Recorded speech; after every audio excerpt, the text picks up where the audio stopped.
Tunjukkan aku jalan lurusmu untuk menggapai surgamu.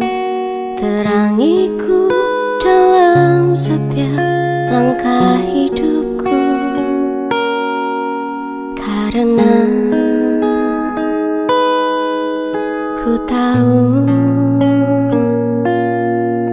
hanya Kau Tuhanku.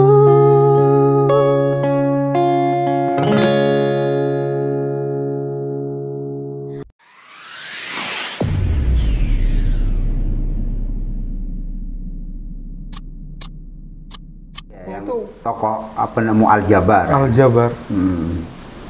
Jadi karyanya itu malah berbentuk prosa katanya bang. Karena aku nggak bisa bahasa Arab ya bang. Oh, dia narasi ya? Narasi bang, prosa gitu.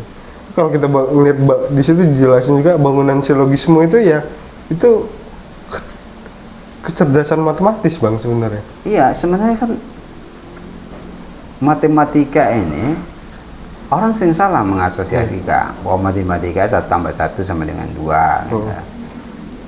Seharusnya kan pertanyaan saat ada istilah orang ya sekarang lupa siapa namanya, ada matematika sosial ya.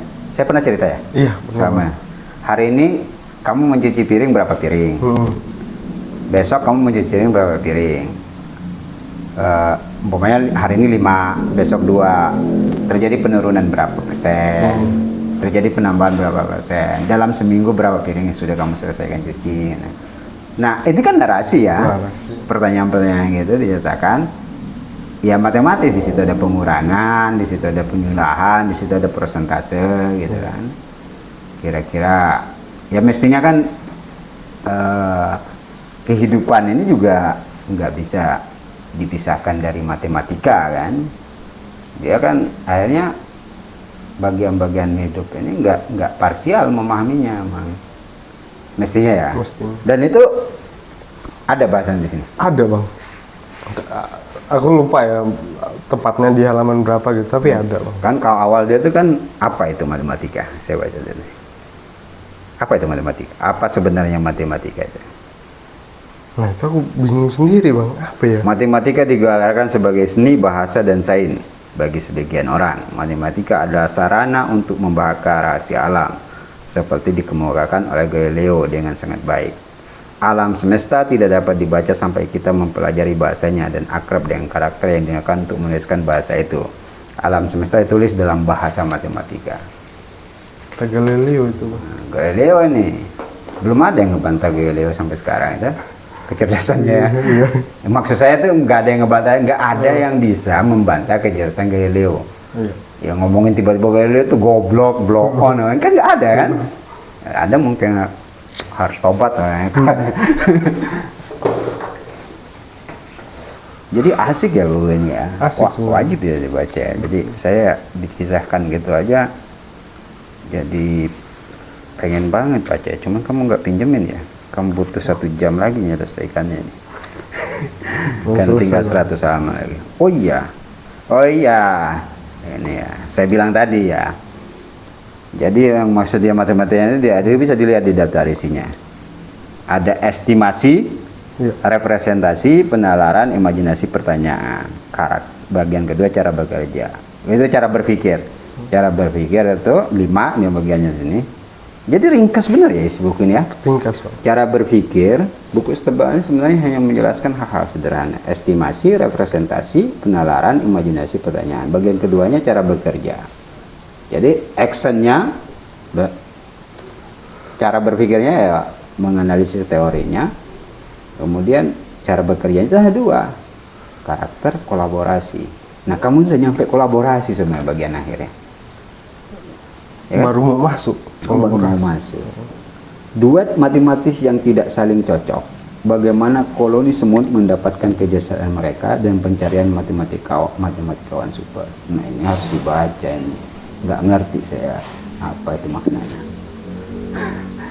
Keren bukan ya? Keren bang. Jadi ini sangat direkomendasikan untuk dibaca. Jangan bang. Jangan. Jangan. Takut kecanduan. Takut kecanduan bang. Dan Terjemahannya asik, Terjemahannya asik bang, mudah dipahami. mudah dipahami. Kalau membandingkan ya bang, terjemahannya kan yang Creative Spark itu Agak susah. agak susah. Terbitan Global Indo, Mas Muhammad Iqbal Oh, Suma yang Bukan nerjemahin. khas ya, bukan khas khas. algebra.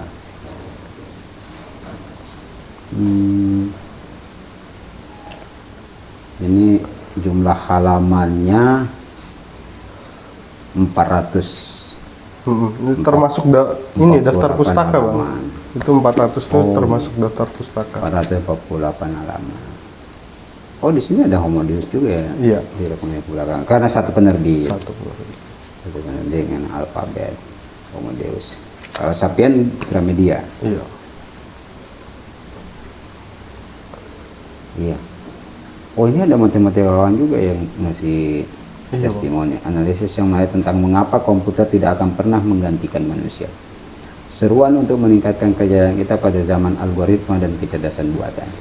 Jadi, memori menyimpan itu juga dibantah oleh buku ini berarti ya?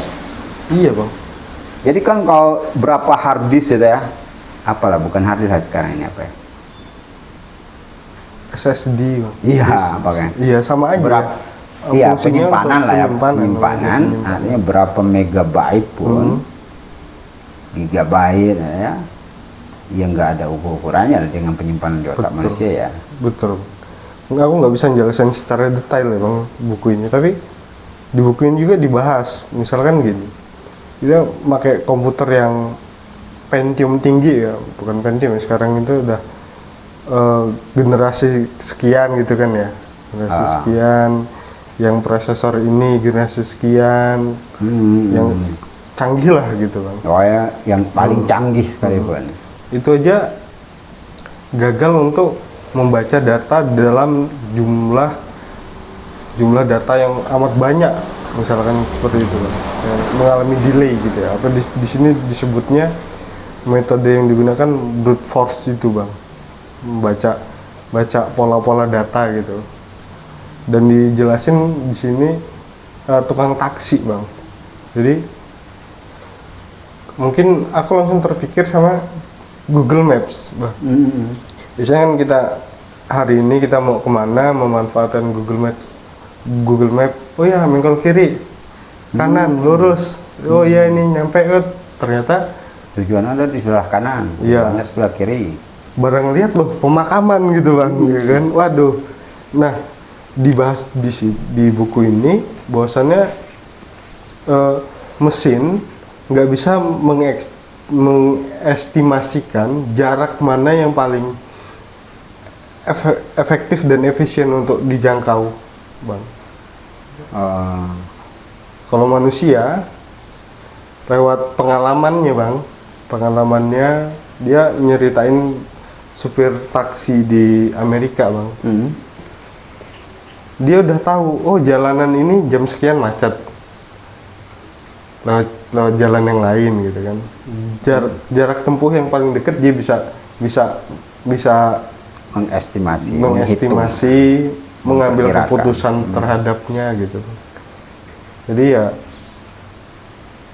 mesin juga di buku ini ya kalau ada kelemahannya gitu. Iya. Ya makanya saya sebenarnya dari awal juga percaya bahwa apa yang kita baca, apa yang kita lihat itu tersimpan, terapi. Kalau toh kita lupa, itu kan kemampuan mengangkat yang terpendam itu ya, yang tertimbun itu. Nah. Jadi pada satu waktu terhadap kenangan-kenangan berapa puluh tahun yang lalu itu kan bisa sebenarnya. Betul. Tinggal kalau mungkin tool setnya ya. Apa stimula kalau begini? Ada juga stimula ya. Ingatan jangka panjang, ingatan jangka pendek itu. Memori jangka panjang kan katanya tersimpan ya.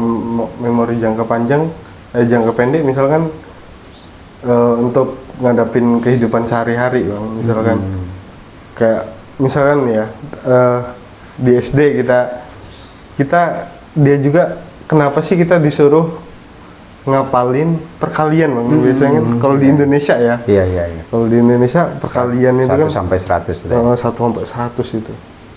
Itu untuk supaya kita terbiasa untuk menyimpan bentuk-bentuk perkalian yang kayak gitu di memori jangka panjang, Bang, supaya kita nggak kehabisan waktu ngitung lagi, Bang. Gitu. Jadi persoalan-persoalan lain itu bisa kita gunakan memori kita untuk mengestimasi, untuk memproses dan mencari jawaban terhadap masalah-masalah yang lebih kompleks lagi, Bang. Jadi yang seperti itu, misalkan kalau orang teknik kan biasanya kan perhitungannya rumit-rumit gitu, Bang. Iya kan, ini efisiensinya bagaimana gitu kan. Dia untuk perkalian-perkalian hitungan-hitungan cepat seperti itu, dia bisa memanggil memori dia yang tersimpan itu, Bang. Jadi nggak kehabisan waktu. Benar, sebenarnya teknik ya, yang rumit, yang matematis dalam bentuk hitungan angka macam-macam. Saya selalu ngomong umur drainase ya, saluran air itu yang pinggir jalan itu, sebenarnya bisa kita estimasi bahwa ada gerusan tanah, tanah yang tergerus turun itu ya. Katakanlah kita hitung sehari itu 1 mili gitu ya, kan kita kali 1 tahun gitu ya, berarti 30 mili kali 12 ya. Maka rasio kita sebenarnya berapa beban yang dilalui jalan yang di pinggirnya ada siring, itu seharusnya kita bisa jangkau tuh masa perawatannya, ada pembaruan, ada perbaikan, revitalisasi. Penyegaran kembali, apa sih bahasanya, susah bener saya ngomong. Tapi tahu nggak, Bang, Abang tadi baru saja nyebutin contoh kecerdasan estimasi dalam buku ini, salah satu keunikan manusia. Iya benar, karena kita gali lubang ini kan bisa tutup tuh. Iya. Dilaluin, ada pasir jatuh gitu ya. Nah, itu sudah sangat matematis sebenarnya, sudah sangat matematis. Yang saya bilang itu yang matematika dalam kehidupan kita, mengestimasi umur gorong-gorong ini, umur saluran air ini hanya bisa 5 tahun. Tambah beban, mobil tambah banyak, motor tambah banyak, penduduk, jumlah manusia yang ada di atasnya tambah banyak gitu. Maka kita bisa diestimasi tingkat kebajatannya, tingkat usianya gitu. Mestinya bisa diestimasi semua. Nggak perlu rumit-rumit ngitung-ngitung teknik. Nah, itu sebenarnya bawaan di buku ini dijelaskan nggak bahwa itu bawaan lahir manusia sebenarnya, estimasi itu ya, tanpa harus belajar. Iya, Bang. Tapi apa harus dipelajari? Sebenarnya tanpa harus belajar, Bang. Tapi dia gariza ya, insting ya. Tapi iya, untuk kan kita seringkali bergulat dengan hal-hal faktual. Benar nggak sih emang tergerusnya sekian gitu kan ya? Bagian pertama nih estimasi ya. Iya, Bang. Estimasi di setelah prolog nih. Jadi kan kadang kita menafikan yang hal-hal yang estimasi itu, Bang. Kurang lebih populasi manusia ini 7 miliar hari ini gitu kan. Apa iya tah? Makanya kita cross check data gitu kan, misalnya kemana gitu. Untuk validasinya gitu. Mendekati angka sekian gitu. Mendekati angka 7 miliar. Ya itu sebenarnya ya untuk kecerdasan estimasi ya itu sudah mewakili gitu loh. Tapi kan kita kadang kurang puas dengan hal-hal yang diestimasi ya. Ya, berarti kan estimasi kita harus didukung, selain memang dia inherent ya, dari tabiat, bawaan, artinya perlu juga pengalaman. Makanya perlu latihan. Ya. Seperti kenapa orang salah memperkirakan, menghitung, memotong jalan ini ada kecepatan kendaraan kita potong, kita tabrak kan, itu kan salah estimasi ya, kan? Atau kalau saya tendang dalam jarak sekian masuk nih gitu, tahunya ke blok gitu. Kalau orang main bola kan, itu kan pasti pakai estimasi. Walaupun estimasi ada yang kira-kira, tapi kalau sering itu dilakukan, dilatih, dia pasti akurat ya. Dan itu Ada di sini. ada salah satu kemenangan kita sebagai manusia, Bang, terhadap mesin ya itu, Bang.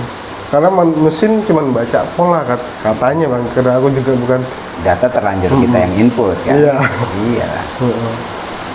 Jadi ada istilah yang menarik juga, Bang, di buku ini, Bang. Kalau kita input sampah, yang keluar sampah gitu, Bang. Ya itu kalau kita input sampah sebagai data, maka yang keluar juga data sampah gitu. Benar. Makanya kalau sering pemain nyari di Google atau foto porno, video bokep ya. Iya. Nah itu akan ditampilin iklan-iklannya akan muncul kan. Nah itu kecenderungan. Tapi di sensor gak nanti ini, Bang? Enggak. Sensor. Sensor ya. Enggak. Iya. Jadi ya luar biasa ya. Luar biasa perjalanan. Itu masih bagian-bagian awal di bukunya. Di buku ini bagian-bagian awal. Saya jadi penasaran dari pembahasan mana apa akhirnya materi kolaborasi itu ya. Nah, iya, Bang. Tapi juga belum tahu. Kalau ya. karakter, dia kan cara bekerja tuh. Kan jadi ngomong di sini ya. Kita bahas tadi soal estimasi nih. Oh iya, sebelum kita cara berpikir dulu kan, estimasi, memperkirakan, menghitung lah kita, manailah gampangnya kira-kira kayak gitu lah. Kalau representasi itu, Representasi, wah, aku agak lupa dia. Representasi ini dia terwakilan ya, sebenarnya itu ya maknanya ya. Apa ya di sini kita spoiler dikit-dikit lah. Enggak ingat secara ini, Bang. Oh ini tadi yang kamu ya soal sampah tadi, bahwa kita representasi dari apa yang kita lakukan. Iya, itu betul, ya. betul. Kira-kira kayak gitulah ya. Iya, itu yang masuk sampah. Keluar sampah. Gitu. Makan apa ya keluar itu kan. Tapi makan nasi keluar tai itu. Karena ada proses ya. Gitu ya. Maksudnya itu dari perilaku tindakan macam-macam ya. Kalau kita memang membaca buku, insya Allah ya kelasnya buku lah ya keluar ya. Enggak, Bang, aku baca buku keluar tadi ditanyain bingung sendiri gitu ya, apa gitu. Tapi aku enggak. Saya baca di itu kan, dia kan ada apa nih kalau lab lah kalau di tulisan ya. Hal yang menjadikan seekor anjing adalah anjing. Iya. Ya, kira-kira bagaimana matematika memberikan gagasan dan teknik. Oh ya, aku baru inget, Bang. Iya, kalau di sana di bab ini sih lebih dia nerminin gini, Bang. Dia bedain mesin itu tadi balik lagi ke bagaimana kita mengalami dan bagaimana pengalaman dan mengalami dunia itu, Bang. Dia mesin itu nggak bisa bedain kalau di buku ini nggak bisa bedain mana serigala, mana anjing kutub gitu, Bang. Oh, anjing kutub, husky. Oh, anjing husky gitu, Bang. Saya baru dengar malam ya. Saya kayaknya beruang kutub. Gitu. Anjing yang di kutub sana itu, Bang. Oh iya. Anjing husky gitu, Bang. Jadi mesin baru bisa membedakan mana anjing, mana anjing husky, mana serigala itu kalau ada salju yang ada di fotonya gitu. Jadi mengidentifikasi foto.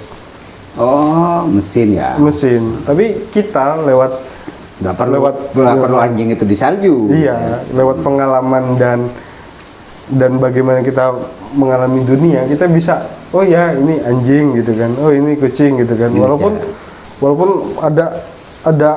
ada yang maknawiyah dan harfiah gitu, Bang. Kalau kita ngeliat wah ini anjing gitu kan, di dunia nyata beda lagi gitu, Bang. Iya. Itu cara berpikir ya.